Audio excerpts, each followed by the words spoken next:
Hello everybody, this is D King Bay, your book granny here with the book review for you. Oh yeah, today I'm reviewing Ruthless Vows by Rebecca Ross. This is the second book in a duology, and as always, it's a no spoiler zone. But not as always, I will be adding a spoiler zone after the no spoiler section. Don't worry, I always am very clear about indicating what area we're in. So we're gonna start off with the no spoiler zone. And if you see me looking down, I actually wrote some notes this time. Y'all would be so proud of me because I don't want to put some spoilers in the non-spoiler section, if that makes sense. So I'm trying to, I'm trying to get better. I really am. So I did actually fill a few notes on here. So if you see me looking down, that's just me trying to find my place on the note. Okay, like I said, this is the second book in a duology. At first, when I read the first one, I was thinking like it was like of course it's a fantasy, so it's not really on Earth, okay? But it had like in the time period, I would say like a World War II feel to it. But in this book, they described this car.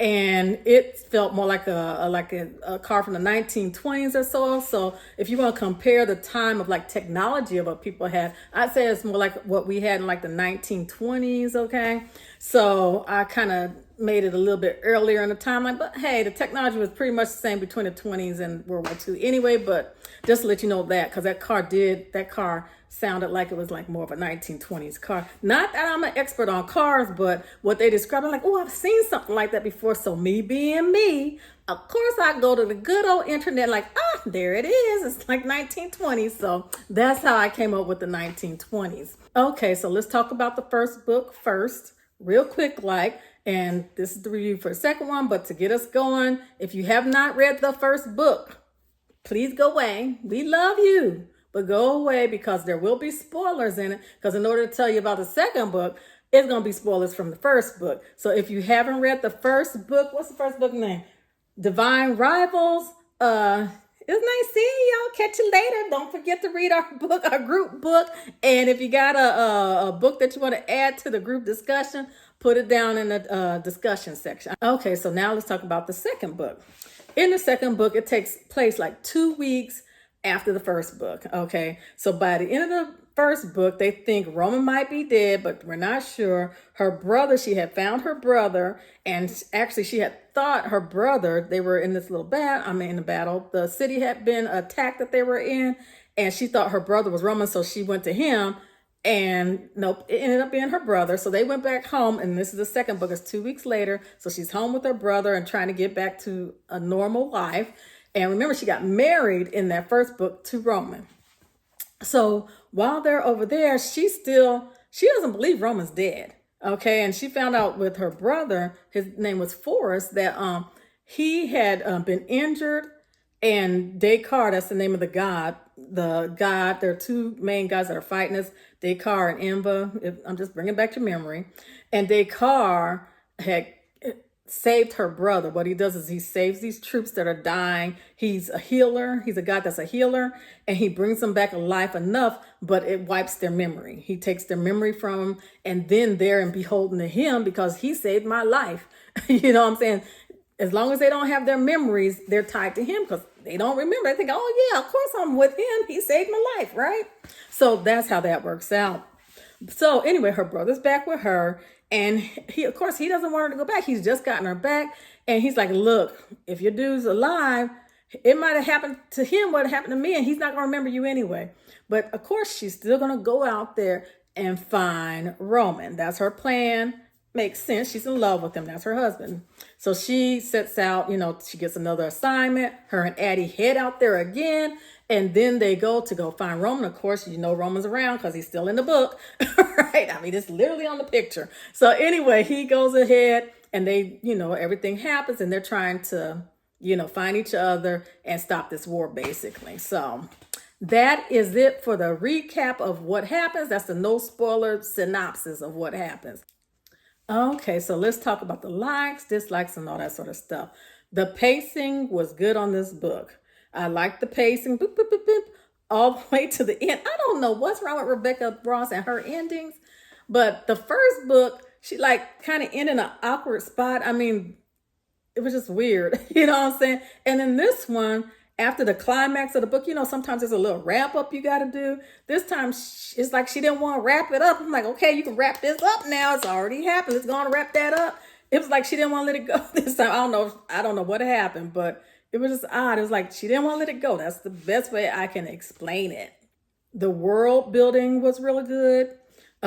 Just like the last one, she continued with the world building and the magic system and stuff like that. I will say there were quite a few things that were unanswered. A lot of, I'll say, like whys. Why is this happening? Why are they doing this, that, or the other? I don't want to give any spoilers, so I'm not going to tell you what this, that, or the other is. But if you watch the second half of the video, the second part of the video, you can get some of those clues, but those are spoilers, so I don't want to spoil anything for you. But there were quite a few questions that I had by the time I finished this book of why this or why that, and motivations and things like that. So I did need to put that out there.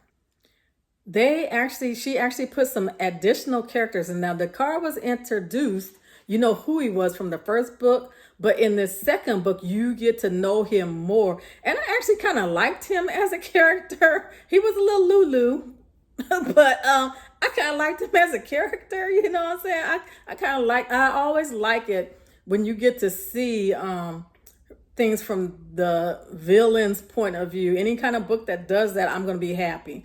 So you get to see him quite a bit in this book. So I really like that. I like that kind of thing. I also like they brought in this other character. Remember I told you about the car? They brought in Tobias. I really liked him. He's the one in the book. He's going to be driving Addie and Iris to the locations for them to do their little stories. So she did a good job of bringing him in and giving him a little story and backstory. So that was really good. I like the way they did that. You also get some more of Emma, and you actually have her as a character in there. So they brought in more characters along with the other characters, and you get to see more story of them. So I really like that. Overall, I did like the book. I like this author's writing style. Now, granted, there were quite a few, I don't want to say quite a few. I'll say it. There were quite a few, I'll say holes in the plot. But when I first read this book, I just read it through. And I was like, oh, I like it. But then when I sat back and thought about it, I'm like, the further away I got from the book, the more I was like, but, things would hit me like, well, what about? So that made me kind of think, well, sometimes it just automatic analyzed, you know what I'm saying? And it didn't happen at that time. Because like I said, I liked, the closer I was to reading the book, the more I liked it. And the further away, the more I see more and more holes. And I'm not even looking for them. My head just keeps on going back. Well, wait a minute, didn't blah, blah, blah. And I wish I could cut that off because, like I said, I really like this author's writing style. And I'm going to read I'm going to read additional books by her. I think I have some more. But I'm going to read additional books by her because I like her style. But it's better for me if I could have just stayed on surface and just take things more at face value than trying to connect so many dots. My mind is acting crazy and it's just trying to connect things. And sometimes they weren't connecting. But like I said, that was after the fact because I read this book pretty quick. I mean, I just zoomed through it. It's a real fast read. And I will say, I was reading it on the Kindle and on the book. And I liked it better. And I switched to reading it just on the book because the letters that are in there, because they still have the letters between Roman and Iris. And I just liked reading that and the format of it. It was just something about that, reading it on the paper. It was way better for me than reading on Kindle. And that's what got me. I really liked their letters. They'd be like jokey in the letters. Now, I mean, I almost gave y'all a spoiler. Sorry about that. But yeah, so yes, they're still writing letters back and forth on their little typewriters. So overall, I did like this book. I do recommend it. The first one, I will admit, is much better than the second one. I say just take it as it is and don't overanalyze. Just read it and enjoy it and move on to the next book. Okay, because I did have a little break between books too, which is probably why this one kept on popping up on me because I left town and I didn't have a book with me. I know, crazy, huh? But anyway, I didn't bring a book with me to read. So, this book kept on popping up because I read it right before I left town. So that probably wasn't a good idea on my part. My bad. I'm sorry about that. But anywho, it is what it is. Now, on another note, not on another note, it's just time to move over. We're about to move over to the spoiler part. So if you do not want spoilers, I'm going to be saying some spoilers for, what was the name of it? Ruthless Vows, okay, by Rebecca Ross. I'm going to be having some spoilers coming up next. Okay, it's spoiler alert time. Time for me to tell you how I really feel. I like the book. I did like it. And like I said, I did, the further away I got from it, the more I was like, okay, that ain't quite adding up, Okay, let's start off with her brother Forrest. Now, in the second book, Forrest is back. Okay, he had either been injured or died or something, and Descartes brought him back. He healed him. And Descartes is the type, he heals you. And I gotta say this, I absolutely love it that they the way she used a healer, because usually a healer, they have them, I don't want to call them weak, but they're more just, they go in there, heal somebody, move off. This guy's power is healing. So what he does is he heals you up just enough. You know what I'm saying? So you're going to have to come back to him again. And so you're going to start feeling it again, right? He don't completely heal you. He heals you up enough. And that's how he's controlling these people and making them forget. Okay. So at the end of the first book, I felt like Forrest was going to have a big role in the second book. I'm like, oh, does Descartes have some way that he's going to pull him back? Because, remember, he was trying to get out of there. We got to go. That type of thing. So the second book, Forrest's part was kind of like flat. If that makes sense. It's just like, okay, I found you. Boom. It's just like weird. It's just like, Forrest needed more. Don't get me wrong, they had her come back and see him a few times. They had the same apartment, but it felt like he should have had a bigger role in actually the plot of what happened in the book. So, and he didn't. And I could give you a spoiler about him, but I'm not going to do that. But they had he didn't have he wasn't an integral part of the plot. Okay, it's just like, yeah, it didn't feel right. I'm like, oh no, you made this. You literally have a whole book, the first book, where you trying to find this guy. You finally find him. And don't get me wrong, I know she had to go find her husband now, it's only 2 weeks there. But somehow Forrest should have tied in there. Just, yeah. Okay. And just besides the Forrest thing, okay, there was this part in the book where she got this, she being Irish, she got a book of like different birds that, what's the girl that had the Airbnb, not the Airbnb, the bed and breakfast. She like, I think she like drew birds or something like that in this book. And it's a nice little book. And the author made a big deal about this book. They talked about this book for a few chapters, as a matter of fact. They kept on calling back. Roman it went from Iris. She gave the book to Roman, or he got the book. I can't remember how he got it. They were making a big deal out of this book. And I'm thinking, okay, there's these monster things, what are they called, wrens or something like that Descartes can control. And I'm thinking, well, maybe these birds, because they were, at one point in time, they were talking about these birds, their song did something. I was like, well, maybe they're going to use the song of the birds to control these animals, things up here, these monsters and stuff, right?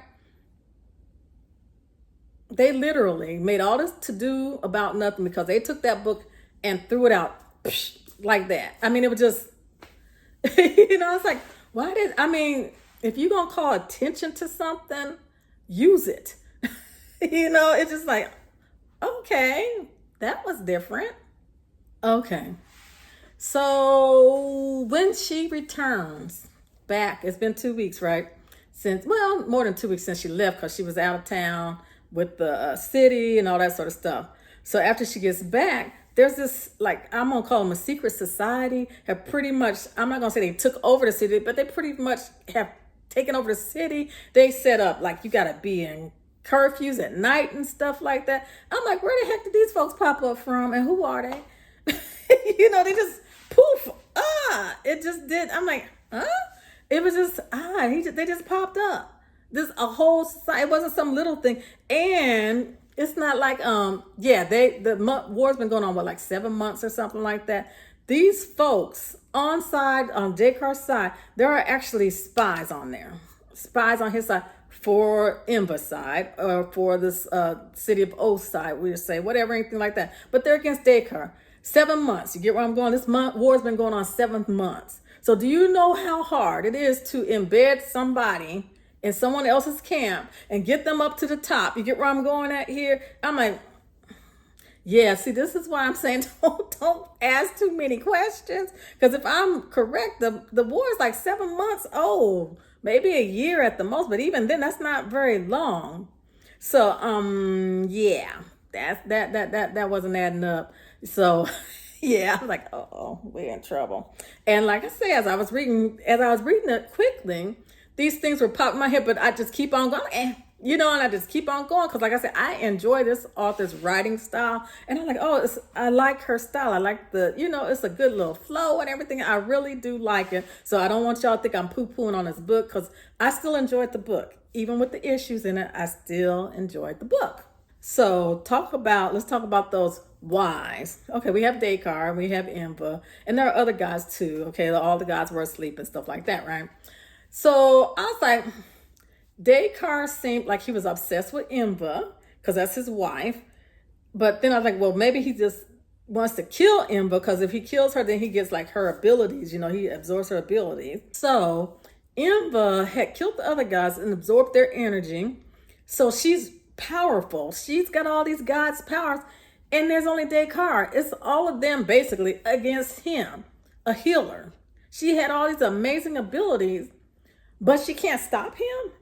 It didn't make sense. I mean, I'm like, and that happened near the end of the book. I'm like, huh? I'm like, how'd that work? I was like, well, come he can do all this stuff, but she can't. And she's the one with all these different types of powers.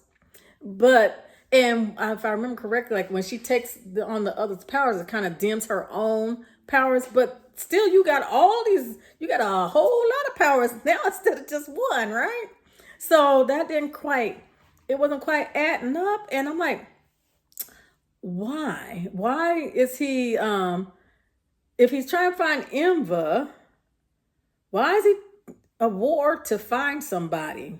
You know what I'm saying? I'm like, okay, and let's say he wins the war, he gets Ember. Then what? What? I mean, what did he want? What? He's killing people to heal them. So, what? Literally, I mean, I was like, I didn't think that one until later. I was like, wait a minute, because I was like, when I was thinking about him and Ember, I was like, okay, so after he got to Ember, then what was he gonna do? You know what I'm saying? I mean, it just did. Yeah, I'm like, okay, this isn't quite. Yeah. So let's just say it has some holes in it. So don't overthink the book. Just read it for enjoyment. Like, some things you just gotta go on and read, and just don't start asking them why questions, because like I said, I really enjoy this author's writing. I did like this book, and I actually liked Dakar's character. He was a little crazy. And, I kind of like crazy people. He was kind of obsessed with Ember, but I wasn't sure if he was obsessed because I think he just wanted to take her energy from her, to kill her and take her energy, but I don't know. That's what Ember implied, but she crazy. She killed all the other guys, so I don't trust her either. So, and then there was this weapon, right?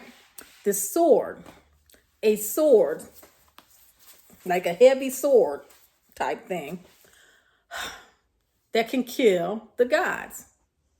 So Ember, instead of giving to one of her trusty, dusty soldiers that she's had, all these people she's been encouraging to go in the army, right? And to fight against Dakar, who do you think she gave it to? Granted, I do understand that the book was about Iris and Roman, right? I understand that. But I'm like, wait, God, this is a God here. And instead of giving this weapon to a soldier, they should have just took that weapon out of there. Okay, because she had army. She had an army built. Get where I'm going? So instead of using one of them to use the weapon to kill him, she uses a reporter. Go figure. I'm just saying. I'm just putting that out there. So, I mean, it was just, Yeah, when I'm, and what made me really, that bothered me because you know how heavy a sword is. So why would this little thin little wafy girl, a reporter, be able to, you know what I'm saying? I just, yeah, when that sword came in, it just, that's when I was like, I started thinking about other things. When that sword popped up, I'm like, you gonna give her a sword, really? But I like, okay, I'm gonna let go. I'm gonna let go. And but then after that, some other things started popping up in my head, and that's what got me to think, because I was close to the end of the book. And like I said, I didn't pick up another book, so all these things started popping up in my head. I'm like, oh, that's a good book. And then all these things started popping in my head. So y'all read it and get to the next book. Okay, so that is it for the review. I do recommend this book. Go pick it up, okay?